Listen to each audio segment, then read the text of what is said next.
Hello student, I am Shalu Rajput on my YouTube channel we do it. आज का topic हमारा class 7 history के अंतर्गत हम 18th सेंचुरी पॉलिटिकल फॉर्मेशन के अंतर्गत हम अपना आज का न्यू टॉपिक डिस्कस करेंगे जिसका नाम है rise of independent kingdom. Rise of independent kingdom के अंतर्गत हम जो हैं अपने नए राज्यों के उदय के बारे में समझेंगे जो कि 18वीं सदी की पॉलिटिकल सिचुएशन में जो चेंजेस आए उसके दौरान में हुए। जैसा कि मैंने अपने प्रीवियस वीडियो में बताया था कि मुगल एम्पायर जो था वो डिसइंटीग्रेट हुआ था और इस सिचुएशन का फायदा जो है वो काफ़ी सारे रीजनल पावर्स ने उठाया और जिसके कारण कई सारी जो थी किंगडम्स जो थे वो इंडिपेंडेंट उन्होंने अपने आप को घोषित कर दिया और कुछ सेमी इंडिपेंडेंट थे, यानी कि अपने आप के तरीके से पूरी तरह से स्वतंत्र भी थे और एक तरह से मुगल अथॉरिटी के अंतर्गत थे। इसमें कुछ ने ये जो इंडिपेंडेंस थी ये मुगल अथॉरिटी का यानी मुगल सत्ता का विद्रोह करके हासिल करी, जबकि कुछ गवर्नर्स ने इस सिचुएशन का फायदा उठाया और अपने आप को स्वतंत्र घोषित किया। तो आइए अब हम बात करते हैं इसी तरह के जो कुछ महत्वपूर्ण राज्यों जिन्होंने कि अपने आप को स्वतंत्र किया, जिसमें कि सबसे मोस्ट फेमस है हैदराबाद।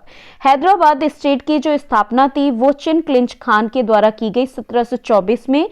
ये चिन क्लिंच खान जो थे ये मुगल के अंतर्गत एक सब काफी शक्तिशाली सामंत थे और उन्हें वहां पे दक्कन की रियासतों को गवर्न करने के लिए भेजा गया था कि जिम्मेदारी संभालने के लिए भेजा गया था। वहां पर उन्होंने उसके पश्चात उस जिम्मेदारी को संभालने के पश्चात निजाम उल मुल्क असफ जाह की उपाधि जो थी वो हासिल करी और अपने पावर का इस्तेमाल करते हुए उन्होंने हैदराबाद को इंडिपेंडेंट घोषित किया और वहां पर उन्होंने मुगल राज्य की परमिशन के बिना मनसबदारों को जागीर जो है अपनी तरफ से अनुदान में दी।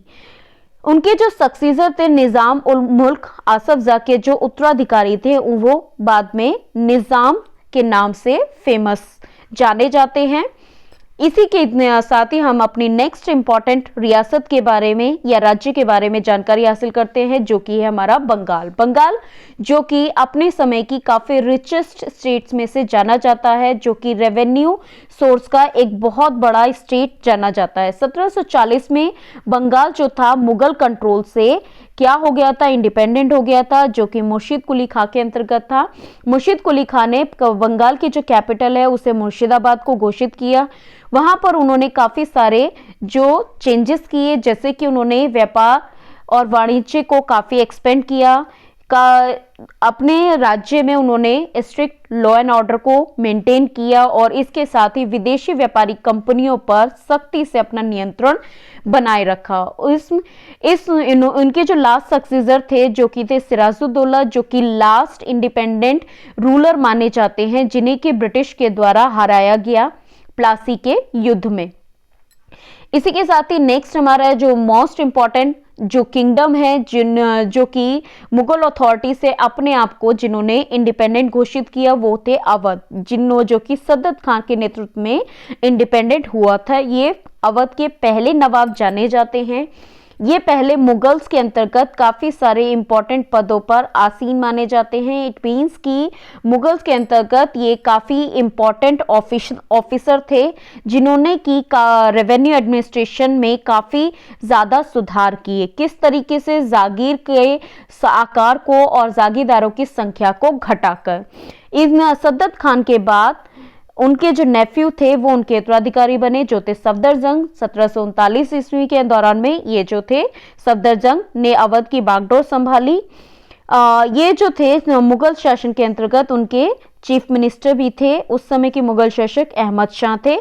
लखनऊ को उन्होंने अवध की कैपिटल बनाया और अवध स्टेट जो था उन्होंने जो पूरी तरह से स्वतंत्रता जो हासिल की थी वो सफदरजंग के नेतृत्व में हासिल की थी। लास्ट जो अवध के नवाब थे वो थे नवाब वाजिद अली शाह।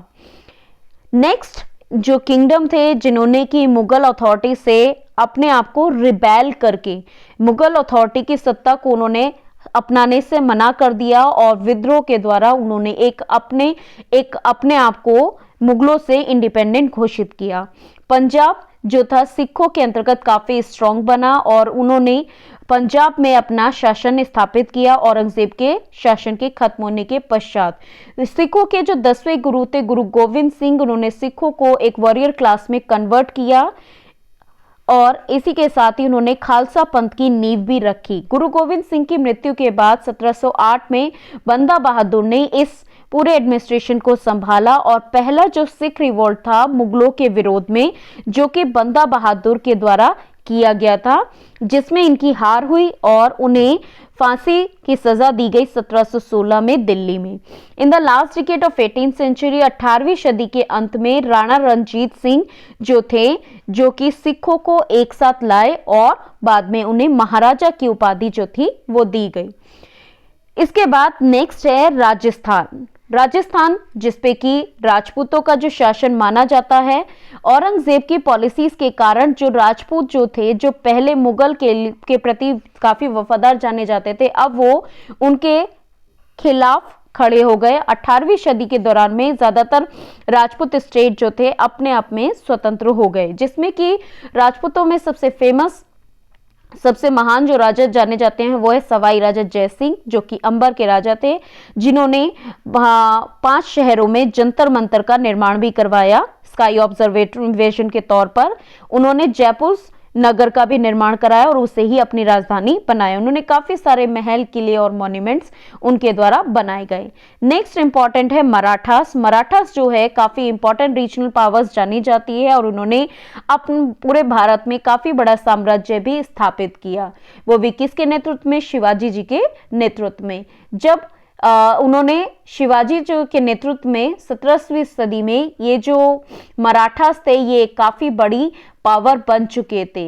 अहमदनगर का राज्य, बीजापुर और गोलकुंडा जिस समय में कमजोर था, उस समय में मराठास ने अपने आप को इंडिपेंडेंट घोषित किया। शिवाजी भोसले जिनका जन्म 1627 के दौरान में हुआ था, उन्होंने अपनी माता जीजाबाई और दादाजी कोंडादेव के नेतृत्व में काफी जो एफर्ट दिखाए या उन्होंने काफी ज्यादा कौशल जो थे वो सीखे थे और इसी के साथ ही उन्होंने एक दिन सपना देखा था कि एक बहुत बड़े साम्राज्य को स्थापित करने का। इसी के साथ ही उन्होंने काफी सारे किलों को, पुणे की काफी सारे किलों को अपने जो कंट्रोल में कर लिया था। 17वीं सदी में मराठा जो थे उन्होंने काफी बड़ा साम्राज्य जो था स्थापित कर लिया था और इसी के साथ ही इन्होंने रायगढ़ को अपनी जो कैपिटल बनाया था।